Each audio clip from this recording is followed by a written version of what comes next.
Hi welcome to Viji boutique. நாம் இப்போ எதை பற்றி பார்க்க போகிறோன்னா தம்ப்லைன்லே பார்த்துட்டு வந்திருப்பீங்க. ஒரு டிசைன் ப்ளவுஸ் வீடியோ தான் நீங்கள் பார்க்க போகிறீங்க. ரொம்பவும் ஈஸியாகவும் இருக்கும், பார்க்குறதுக்கும் லுக் பயங்கரமாக இருக்கும். இந்த டிசைனை நீங்களும் ட்ரை பண்ணி பார்த்துட்டு எனக்கு நீங்கள் கமெண்ட் பண்ணுங்கள்.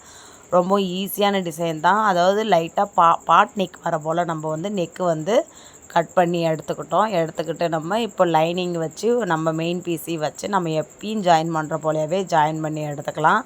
இதுபோல் நீங்கள் ஜாயின் பண்ணுறீங்க அப்படின்னா வந்து தையலை வந்து பெரிய தையலாக ஆக்கிக்கோங்க. பெரிய தையலாக ஆக்கி நீங்கள் ஸ்டிச் பண்ணிட்டு வரீங்க அப்படின்னா உங்களுக்கு சீக்கிரமாகவே வேலை ஆகும். நீங்கள் சின்ன தையலாக வச்சுக்கிட்டீங்க அப்படின்னா கொஞ்சம் லேட் ஆகும் இல்லையா.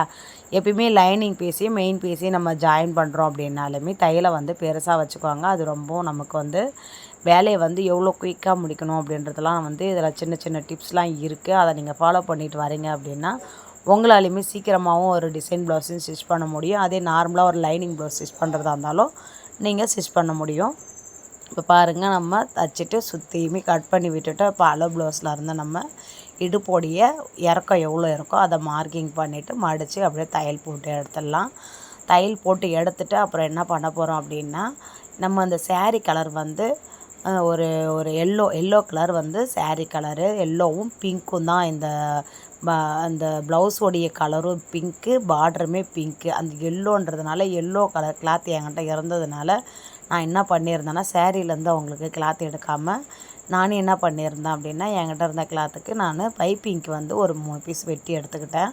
அதை வந்து நம்ம ஜாயின் பண்ணி அப்படியே வந்து பைப்பிங் வச்சு தைக்க போகிறோம். பாருங்கள், நெக்கில் வந்து பைப்பிங் வச்சு தைச்சிட்டு தான் நம்ம டிசைன் பண்ண போகிறோம். அப்போ தான் வந்து அது நல்லாயிருக்கும் டிசைன்ஸ் இது. அதாவது இப்போ தான் நீங்கள் டிசைன் ப்ளவுஸே பழகுறீங்க அப்படின்னா உங்களாலையுமே வந்து இந்த டிசைன்ஸை வந்து உங்களால் ஈஸியாக கற்றுக்க முடியும். நீங்கள் கற்றுக்குறீங்க அப்படின்னா உங்களுக்கு வந்து உங்களுக்கு நீங்கள் வேர் பண்ணி பாருங்கள். உங்களுக்கு நீங்கள் தச்சு பார்த்துட்டு வேர் பண்ணுறீங்க அப்படின்னா அதுதான் வந்து நிறைய பேர் பார்த்துட்டு எனக்கும் இது போல் டிசைன் ப்ளவுஸ் ஸ்டிச் பண்ணி கொடுங்க அப்படின்னு சொல்லிட்டு உங்கள்கிட்ட கேட்க செய்வாங்க இல்லையா. ஃபஸ்ட்டு நீங்கள் டிசைன் ப்ளவுஸ் இப்போ தான் பழகுறீங்க அப்படின்னா உங்களுக்கு ஃபஸ்ட்டு நீங்கள் நல்லா உங்களுக்கு நெக் அகலமாக வச்சு நல்லா இறக்கமாக வச்சு புது புது மாடலாக நீங்கள் ட்ரை பண்ணி தச்சு பாருங்கள். அதை பார்த்துட்டு தான் உங்களுக்கு நிறைய கஸ்டமர்ஸ் வந்து இது போல் எனக்கும் டிசைன் தச்சு கொடுங்க அப்படின்னு சொல்லிட்டு உங்கள் கஸ்டமர் வந்து உங்கள்கிட்ட கேட்க செய்வாங்க. நிறைய ட்ரிக் இருக்குது இதில். நீங்கள் வந்து டிசைன் ப்ளவுஸாக இருந்தாலும் சரி தான், ஏதாவது ஒரு டிசைன்ஸ் புதுசாக நீங்கள் அறிமுகப்படுத்துகிறீங்க அப்படின்னாலும் சரி தான், ஃபஸ்ட்டு நீங்கள் தச்சு போட்டு பழகுங்க. அந்த மாதிரி இருக்கும்போது தான் உங்களை பார்க்குறவங்க கஸ்டமராக இருந்தாலும் சரி தான், இல்லை புதுசாக பார்க்குறவங்களா இருந்தாலும் சரி தான், அவங்களே உங்கள்கிட்ட கேட்பாங்க இல்லையா.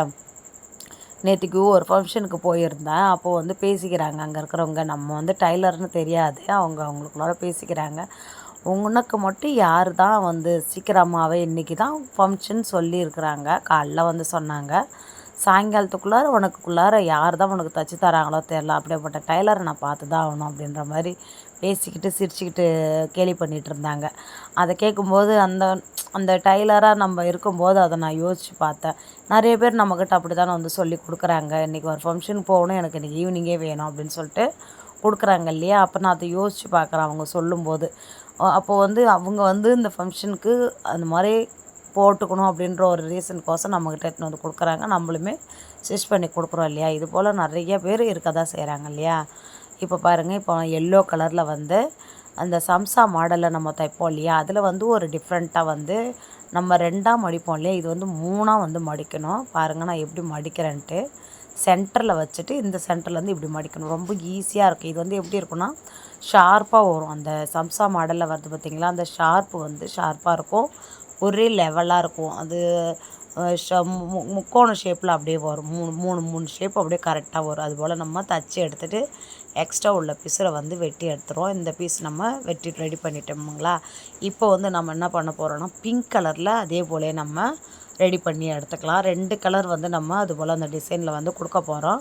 அந்த 2 கலர்ன்றதுனால ஃபஸ்ட்டு வந்து எல்லோ வச்சு எடுத்துட்டோம். அதே போல் பிங்க் கலர் இது வந்து பார்ட்ரு 2 சைடு பார்ட்ரு வந்துச்சு இல்லையா, அதை நான் ஒரு சைடு பார்ட்ரு மட்டும் எடுத்து ஒரு சைடு கைக்கு வச்சுக்கிட்டேன். மீதி 1 சைடு இருந்ததை பார்ட்ருக்கு இந்த மாதிரி டிசைன்ஸுக்கு ரெடி பண்ணிக்கிட்டேன். ஃபஸ்ட்டு நம்ம ரெடி பண்ணோம் இல்லையா, அதே போல் அதே மெத்தடில் இதையுமே நம்ம ரெடி பண்ணி எடுத்துகிட்டு அதுக்கப்புறம் வந்து எக்ஸ்ட்ரா உள்ள பிசரெல்லாம் கட் பண்ணி எடுத்துகிட்டு நம்ம நெக்கில் வச்சு தைக்க ஆரம்பிச்சிடலாம். ரொம்ப ஈஸியாக இருக்கும் இந்த டிசைன்ஸு. நீங்கள் பார்க்குறீங்க அப்படின்னா ஃபஸ்ட்டு இந்த மாதிரி முக்கோண ஷேப்பில் நம்ம தைச்சி வச்சோம்ல, இதை ஃபஸ்ட்டு ரெடி பண்ணி வச்சுக்கோங்க. அப்போ தான் ரொம்பவும் ஈஸியாக இருக்கும். இதுதான் நமக்கு கொஞ்சம் லேட் ஆகும். மற்றபடி எல்லாமே வந்து நார்மலாக நம்ம ஸ்டிச் பண்ணுற மாதிரி தான் இருக்கும். இதை மட்டும் நீங்கள் முன்னாடியே தச்சு எடுத்து வச்சுக்கோங்க. ஒவ்வொரு கலருமே வந்து ஒரு 20 பீஸ் 25 பீஸ் வர மாதிரி நீங்கள் கட் பண்ணி எடுத்துக்கோங்க. இப்போ வந்து நம்ம பைப்பிங் வச்சு தைச்சோம் பார்த்திங்களா, அதில் வந்து ஒரு 3/4 இன்ச்சு கேப்பில் வந்து சாப்பீஸில் மார்க்கிங் பண்ணிகிட்டே வந்துட்டு அது மேலேயே வச்சு நீங்கள் இப்போ டிசைன்ஸ் வெட்டி வச்சுருக்கீங்க பார்த்திங்களா, அதை வந்து வச்சு தைச்சி எடுத்துக்கலாம். அது வந்து ஒரு 2 விதமாக நம்ம வந்து தைக்க போகிறோம். அதை நீங்கள் பார்த்தா தான் உங்களுக்கு புரியும். பாருங்கள், ரொம்ப ஈஸியாகவே இருக்கும். சாப்பீஸில் மார்க்கிங் பண்ணிட்டோம் இல்லையா, அப்போ வந்து எல்லோ கலரை ஃபஸ்ட்டு வச்சு நம்ம ஸ்டிச் பண்ணி எடுத்துக்கலாம்.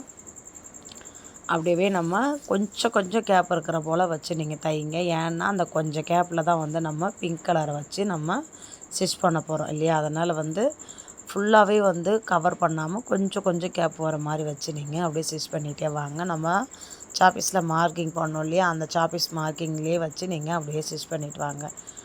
ஸ்டிச் பண்ணிட்டோம் அப்படின்னா அதுக்கு மேலே வந்து நம்ம அந்த பிங்க் கலரையும் நம்ம வச்சு தைச்சிட்டு அப்போது அதை என்ன பண்ணணுன்னா எக்ஸ்ட்ரா உள்ள அந்த பிசர் எல்லாத்தையுமே கட் பண்ணி எடுத்துக்கலாம். கட் பண்ணி எடுத்துட்டோம் அப்படின்னா அதுக்கு மேலே நம்ம லேஸ் வச்சு ஸ்டிச் பண்ணிக்கலாம். ஆனால் நான் வந்து என்ன பண்ணியிருந்தேன் அப்படின்னா ப்ளவுஸுடைய கலர்லேருந்து எடுத்து பைப்பிங் மாரி எடுத்து திருப்பி எடுத்துகிட்டு அது மேலே வச்சு தைச்சிட்டேன். பிசரை வந்து கவர் பண்ணி எடுத்துட்டு அதுக்கு மேலே தான் லேஸ் வச்சு ஸ்டிச் பண்ணியிருந்தேன். எதனால் அப்படி பண்ணியிருந்தேன் அப்படின்னா, அதே வந்து ஒரு வாட்டி நீங்கள் ஒன்ஸ் யூஸ் பண்ணிட்டீங்க அப்படின்னாலுமே வந்து அப்படியே நீங்கள் தைக்கும்போது அது வந்து பிரிஞ்சு வரத்துக்கு நிறைய வாய்ப்பு இருக்குது. நான் வந்து பைப்பிங் வச்சு திருப்பி அது மேலே வச்சு தைக்கும்போது அந்த ஃபால்ட் வந்து வர செய்யாது. அதனால தான் வந்து இது போல் வந்து ஸ்டிச் பண்ணியிருக்கேன். நீங்கள் அது போல் நீங்கள் தைக்கிறீங்க அப்படின்னா லேஸ் கூட நீங்கள் யூஸ் பண்ண தேவை கிடையாது. இப்போ பாருங்கள், நான் தைச்சிருந்தேன்ல, இதில் வந்து சென்டரில் வச்சு நம்ம அந்த பிங்க் பீஸை வச்சு தைச்சி எடுத்துக்கலாம். பாருங்கள், பார்க்குறதுக்கு செம்மையாக இருந்துச்சு அவுட்புட்டு.